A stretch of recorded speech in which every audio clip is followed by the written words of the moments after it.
Hello friends, प्रतीक्षा business coach channel के ऊपर आपका स्वागत है। आज हम बात करेंगे जमावट न्यूज देवांशीबेन वर्सेस प्रतीक भाई।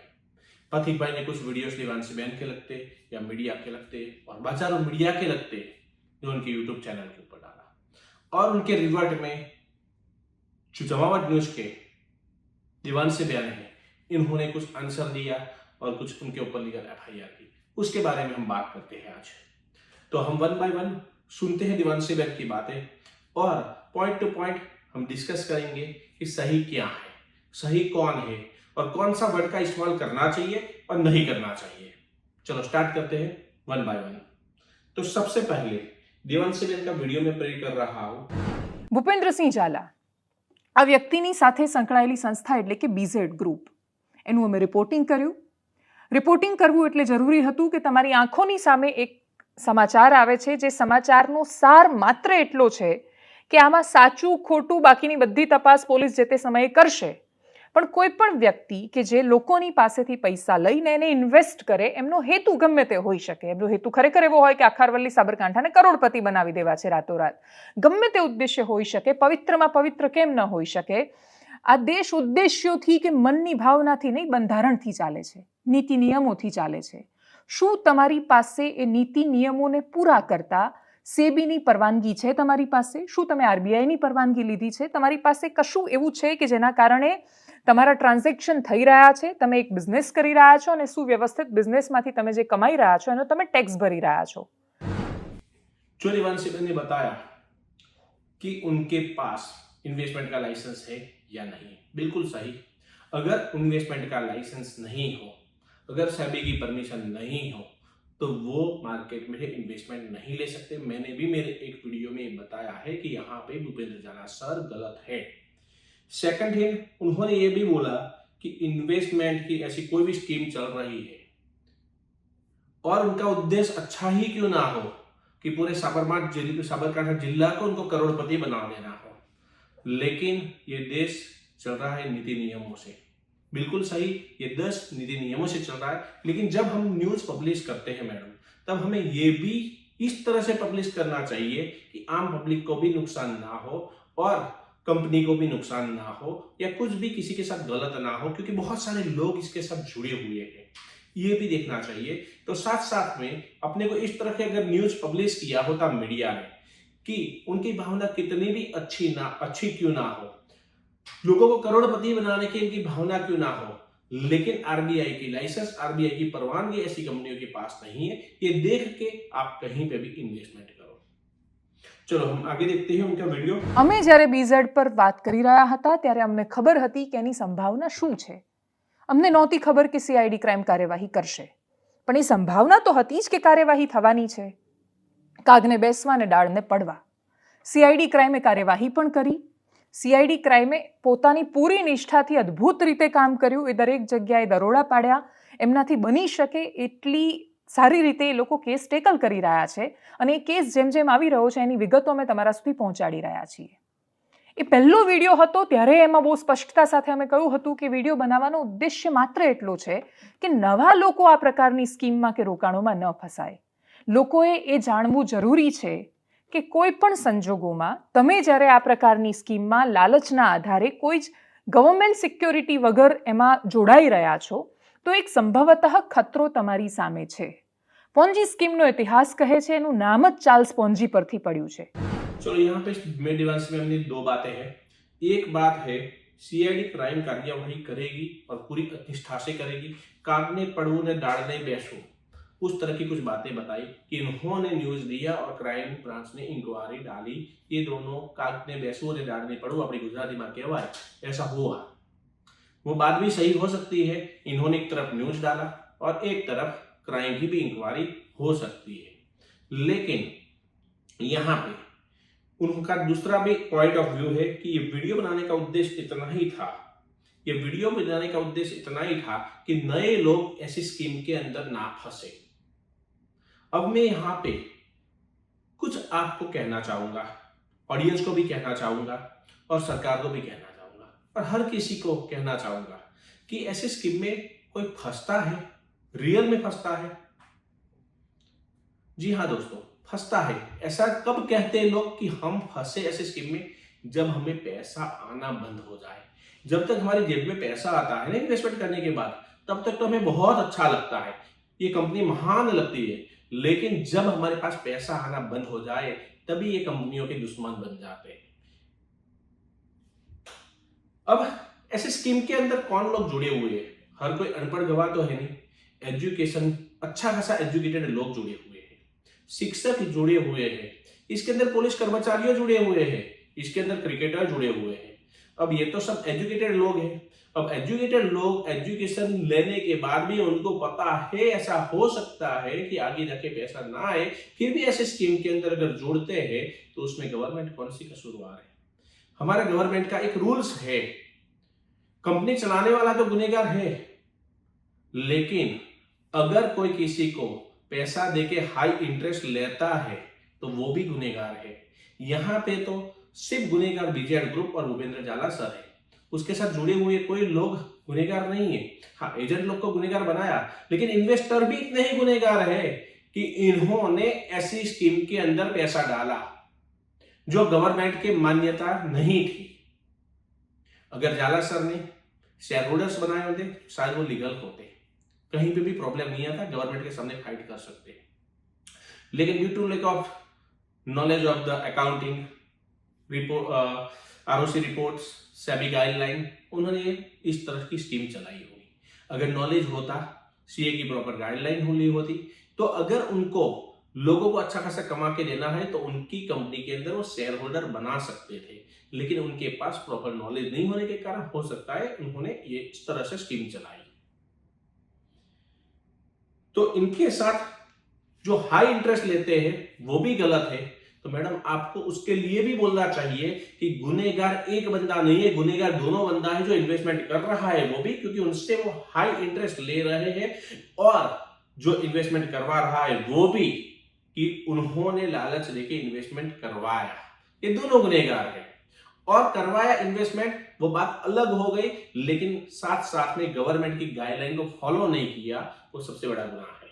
लेकिन मैंने मेरे एक वीडियो में बताया हुआ है कि गवर्नमेंट के रूल्स को फॉलो पेटीएम ने भी नहीं किया था। पेटीएम का लाइसेंस बैंड किया गया, बैंक बंद करवा दी गई, लेकिन कोई इन्वेस्टर को पैसा वापस नहीं मिला पेटीएम का बैंक अकाउंट से। ऐसा नहीं हुआ क्योंकि उसको स्मूथली तरीके से प्रोसेस की। अगर हमारी क्राइम ब्रांच ने, हमारी गवर्नमेंट ने यहाँ पे भी स्मूथली प्रोसेस की होती, तो शायद हर एक इन्वेस्टर को भूपेंद्र सर पैसा वापस दे सकते थे। क्योंकि हमने जब तक जितने भी वीडियो सुने, हर किसी में यही सुना है कि इतनी प्रॉपर्टी उनके पास है, इतने पैसे है, यूएसडीटी है या क्रिप्टो कॉइन में पैसा है, यहाँ पे काम कर रहा है, और वो कमाते थे पैसा और दे सकते थे। तो ये सिर्फ स्टॉप करवा के गवर्नमेंट उनको पैसा वापस दिलवा सकती थी अच्छी तरह से भी। चलो अभी उनकी आगे की बात सुनते हैं हम। પણ એ જેટલા પણ કરોડ છે એ ડૂબવા દો કે પછી એ આંકડો તમે 5 લાખ કરોડ સુધી પહોંચવા દો ને પછી તૂટવા દો. આદર્શ પરિસ્થિતિમાં થવું એ જોઈતું હતું કે આવી પોન્જી સ્કીમ શરૂ કરવાનું કોઈના મનમાં વિચાર પણ ન આવે. કોઈ પણ વ્યક્તિ સરકારની પરવાનગી વગર ને સરકારને ટેક્સ આપ્યા વગર, આઈટી રિટર્નમાં પોતાની આવક દર્શાવ્યા વગર આ પ્રકારના કોઈ જ કામ ન કરે. પણ આદર્શ પરિસ્થિતિ પ્રમાણે કામ નથી થતું. यहाँ पर मैं कहना चाहूंगा कि ये आदर्श परिस्थिति के हिसाब से बड़ी बड़ी जो कंपनियां हैं ना, वो भी टैक्स चोरी करती है, वो भी सही तरीके से काम नहीं करती है। अगर मैं कहना चाहूं कि गवर्नमेंट की गाइडलाइन 100% फॉलो करने जाएंगे तो शायद इंडिया में कोई बिजनेसमैन काम नहीं कर पाएगा। हर बंदा इंडिया के अंदर टैक्स चोरी के लिए, टैक्स से बचने के लिए कुछ ना कुछ झोलझाल करता रहता है। यहाँ पे बात अलग है कि उनके पास लाइसेंस ही नहीं था और वो इन्वेस्टमेंट ले रहे थे, उनके पास अथॉरिटी ही नहीं थी और इन्वेस्टमेंट ले रहे थे, और ना किसी बंदे को शेयर होल्डर बनाया है। ये उनका सबसे बड़ा प्रॉब्लम है, इसीलिए भूपेंद्र सर गुनहगार है। बाकी कंप्लेन अगर बाकी कंप्लेन की बात की जाए तो कोई एक बंदे ने उनके ऊपर कंप्लेन नहीं की है, सबको अच्छा खासा रिटर्न दिया है, इसीलिए इतनी ऑडियंस उनके साथ है। ऑडियंस एजुकेटेड हर कोई नहीं है, ऑडियंस एजुकेटेड नहीं है इसलिए वो कुछ भी शब्दों का इस्तेमाल करते हैं, लेकिन ऑडियंस को कुछ गलत शब्दों का इस्तेमाल नहीं करना चाहिए। भूपेंद्र जाला सर ने बहुत ही अच्छी चीजें भी की हुई है, ये भी पब्लिश करना चाहिए कि उनका बिजनेस चल रहा था, उन्होंने अच्छा खासा काम किया हुआ है, लड़कियों को शादी करवाई हुई है, गरीबों को ऊपर लाने के लिए अच्छा सा काम किया हुआ है, बहुत सारे चीज उन्होंने की हुई है, ये भी छापना चाहिए। लेकिन इन्होंने गवर्नमेंट के साथ गवर्नमेंट की गाइडलाइन फॉलो करके ये काम नहीं किया, इस तरह से छाटना चाहिए। दूसरा, यहाँ पे मीडिया का एक वर्ड गलत है कि गुनहगार साबित होने से पहले महाठग, ये वर्ड यूज करना।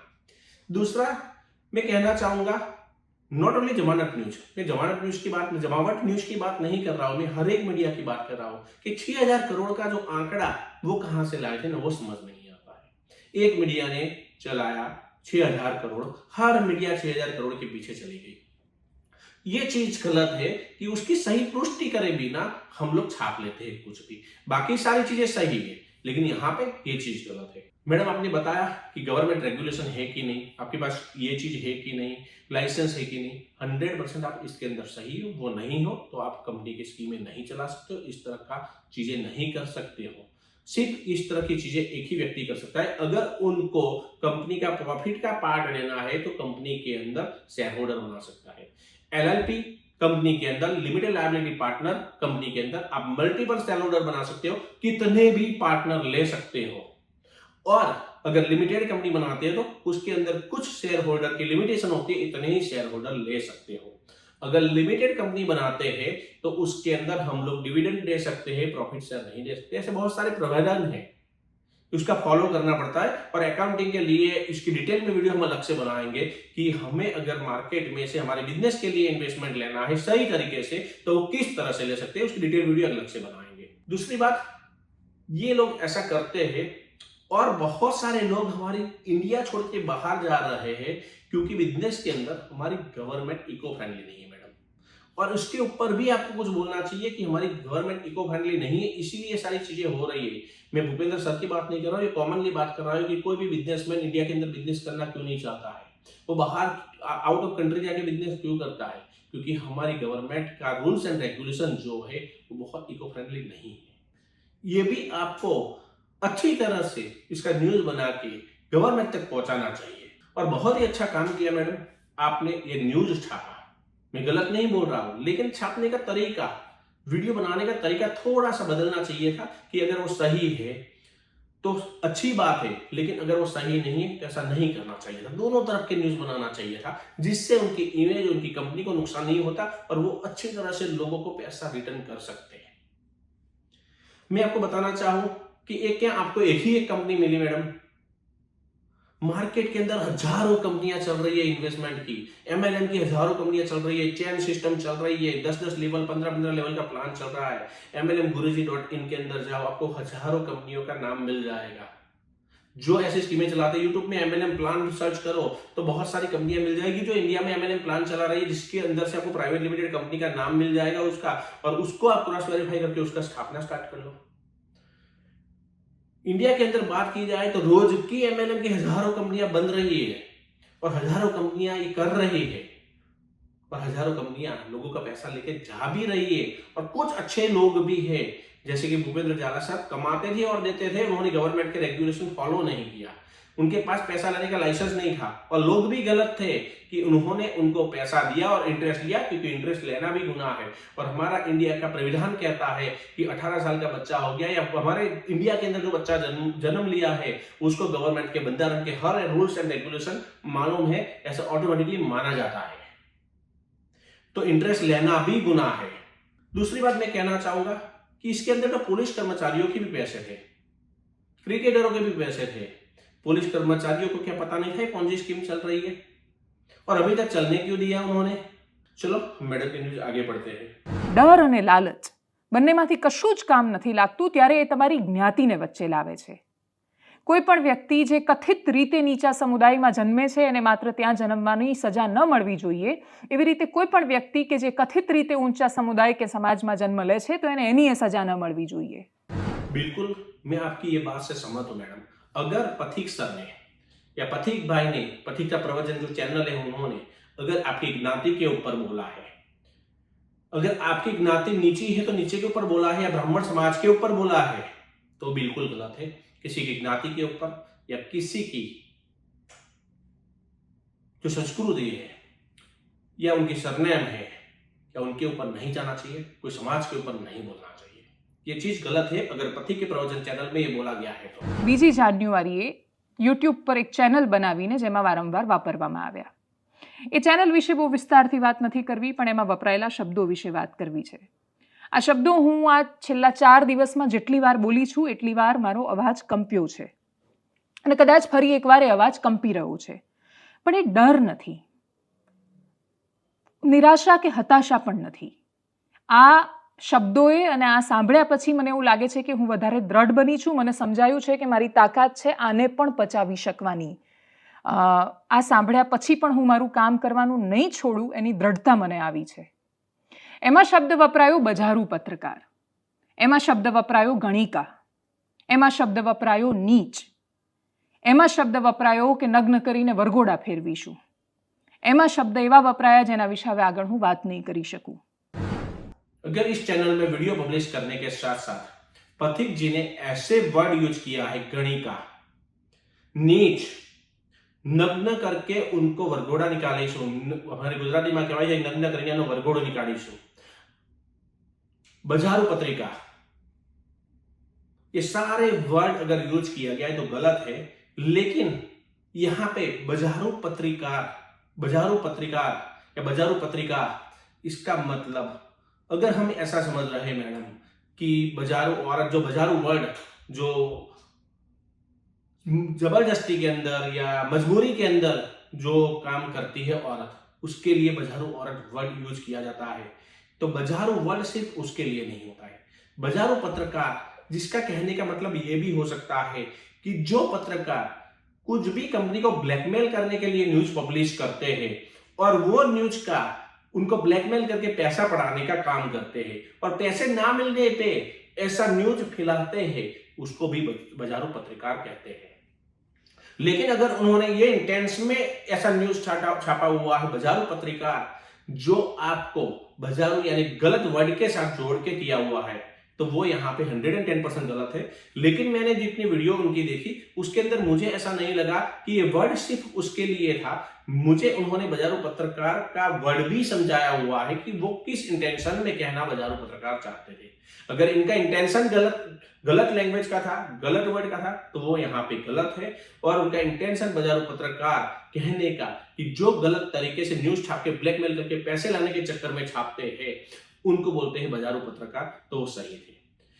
एक्चुअली हमारे इंडिया के अंदर एक पत्रकार की प्रैक्टिस हो गई है कि कोई भी कंपनी चल रही है, उसके जो बिजनेसेस चल रहे हैं, उसके रिगार्डिंग उसके ऑपोजिट न्यूज छापो. वो गलत तरीके से चल रहे हैं तो, और गलत तरीके से चल रहा है तो उसके न्यूज छापने के बाद उनसे पेमेंट की या एडवर्टाइज की मांगनी करते हैं. और मांगनी करने के बाद अगर वो नहीं देते हैं तो उसके खिलाफ न्यूज चालू रखते हैं, और वो दे देते हैं तो पत्रकार यानी जो भी न्यूज चैनल है उसकी इनकम होती है. ये हम जमावट के लिए बात नहीं कर रहे हैं, हम ऑल ओवर न्यूज के लिए बात कर रहे हैं. प्रैक्टिस हो गई है, इसीलिए कोई भी एक इंसान ऐसा मान लेता है कि यहाँ पे भी यही हुआ होगा. हो सकता है आप यहाँ पे सही हो कि आपने उनको फोन किया, बातचीत की, जो आपने रिकॉर्डिंग भी दिया है, वो यहाँ पे आप सही हो कि आपने लोगों को पैसा बचाने के लिए, नए पैसे ना जाए इसके लिए ये चीज की. लेकिन जब न्यूज पब्लिश किया तब पब्लिश करने का थोड़ा सा तरीका चेंज करने की जरूरत थी. તમે એક કોઈ શબ્દ વાપરશો જેનાથી હું વિચલિત થઈ છું વિચલિત. મારો અવાજ રૂંધાઈ રહ્યો છે બોલતા બોલતા, મને તકલીફ થઈ રહી છે આ શબ્દો વારંવાર બોલતા, મને ફરક પડ્યો છે એનાથી. પણ મને ફરક એ રીતે નહીં પડે કે હું આ સમાચારો વિશે વાત નહીં કરું. મને ક્યારેય ફરક નહીં પડે મારા કર્તવ્ય કર્મને અનુસરતા. મને ક્યારેય ફરક નહીં પડે મારી એ દરેક વાતો મારા સુધી આવેલી જે મને ખબર છે કે એ સંભાવનાઓ શું લઈને આવી શકે છે. બીઝેડ ગ્રુપનો જ્યારે મેં વિડીયો બનાવ્યો હતો પહેલો, ત્યારે હું છેલ્લે બોલી હતી કે મને ખબર છે કે આ બનાવવું કેટલું જોખમી છે, આ વિષય પર વાત કરવી કેટલું એની શું સંભાવનાઓ છે મને ખબર છે ને તોય હું કરી રહી છું. અને એટલે શું થશે એ રામ જાણે, શું થશે એ રામ જાણે એ છેલ્લું વાક્ય હતું એનું. એ શું કામ હતું? કેમ કે કોઈ પણ વ્યક્તિ જ્યારે શક્તિશાળી માણસોની સામે રિપોર્ટિંગ કરે છે ત્યારે એના પર આવતા સંભવિત ખતરાઓ ખબર હોય છે એને. પણ એને એ નથી ખબર હોતી કે એને એના રિપોર્ટિંગના આધારે જજ નથી કરવામાં આવતા, એને એના રિપોર્ટિંગ પર તર્કબદ્ધ પ્રશ્નો નથી પૂછવામાં આવતા. એક સરળ પ્રશ્ન હતો જે અમે કોઈ પણ રિપોર્ટ જ્યારે પબ્લિશ કરીએ ત્યારે બની શકે ત્યાં સુધી એ વ્યક્તિ ગમે તે હોય કોઈ પણ વ્યક્તિ કેમ ન હોય, એ જો રીચેબલ છે, મારાથી સંપર્ક થઈ શકે એમ છે, તો હું એને ફોન કરીને હું પૂછીશ. મેં ભૂપેન્દ્રસિંહ ઝાલાને પણ પૂછ્યું હતું ફોન કરીને કે આ વિષય પર તમારું શું કહેવું છે, શું તમારી પાસે સેબીની કે આરબીઆઈની યથાયોગ્ય પરવાનગી છે? એમની પાસે પરવાનગીઓ નહોતી, એ જવાબ પણ નહોતો અને પરવાનગીઓ પણ નહોતી. મેં જે દિવસે ફોન કર્યો એ દિવસે એનબીએફસીનું ઇનોગ્યુરેશન કર્યું હતું, એટલે એ દિવસ પહેલાં તો એમની પાસે non banking financial services provide કરવા માટે પણ કોઈ વ્યવસ્થા નહોતી. જે કામ ગેરકાયદેસર ચાલી રહ્યું હોય એ વિષય પર વાત કરવી જો अपराध હોય તો એ अपराध અમે દરરોજ કરવાના છીએ. देवांशी बहन की ये बात के साथ मैं सहमत हूं कि उन्होंने ये न्यूज पब्लिश करने से पहले उनको फोन करके पूछा कि आपके पास ये लाइसेंस या ये परमिशन है, इसके ऊपर क्या कहना है। और मैंने मेरी न्यूज चैनल, मेरी प्रतीक्षा बिजनेस कोच चैनल के ऊपर ये बताया भी है कि जो सही मीडिया है उसको क्रॉस वेरीफाई करके ही प्रिंट करे कुछ भी चीज। और शायद भूपेंद्र सर उसके ऊपर आंसर नहीं दे पाए हो, और मैंने मेरी हर एक वीडियो के अंदर आपको बताया है कि भूपेंद्र सर यहाँ पे गलत है, लोगों के साथ उन्होंने गलत नहीं किया है, उन्होंने गवर्नमेंट की गाइडलाइन को फॉलो नहीं किया, ये सबसे बड़ी गलत चीज है। और गवर्नमेंट ने गलत तरीके से जो इंक्वायरी बिठाई उसकी जगह उनको नोटिस देके बुला के ये बंद करवा के लोगों को पैसा दिलवाया होता तो इजीली लोगों को उनके अकाउंट से पैसे दे सकते थे। लेकिन ये चीज गवर्नमेंट ने नहीं की, उसके रिएक्शन कुछ और आया, कुछ अलग तरीके से सारी चीजें हुई। और देवांशी बहन की ये बात मुझे बहुत अच्छी लगी कि वो क्रॉस वेरीफाई करते हैं, क्रॉस वेरीफाई करने के बाद उनके पास आंसर नहीं होता है तभी वो न्यूज पब्लिश करते हैं। जमावट न्यूज देवांशी बहन वर्सेस पथिक भाई। पथिक भाई ने बहुत सारे वीडियोस बनाए, बजारू पत्रिकार, जिसके रिएक्शन में जो हमारे देवांशी मैम है, जो जमावट न्यूज के पत्रकार है, उन्होंने जवाब दिया है। अगर उन्होंने गलत वर्ड का यूज किया है, गलत तरीके से यूज किया है, तो वो वहां पे गलत है। वो बजारू पत्रकार अगर कोई बोलता है तो उसका मतलब अगर उनको जो ठेस लगी है वो है तो वो गलत है।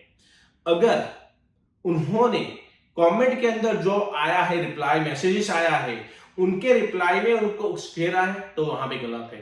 उनके रिप्लाई में उनको बोलना चाहिए कि बजारू पत्रकार लिखा है तो बजारू पत्रकार क्यों लिखा हुआ है, किसी ने गलत इंटेंशन में गलत कमेंट किए तो उसके रिप्लाई नहीं देना चाहिए, या तो ऐसी कमेंट पब्लिश नहीं करनी चाहिए। आज की वीडियो में इतना ही, हम फिर से मिलेंगे नई वीडियो के साथ। ऐसी वीडियो के लिए चैनल को सब्सक्राइब कीजिए, लाइक कर लीजिए, और पसंद आई हो तो कमेंट भी कर लीजिए। Thank you so much.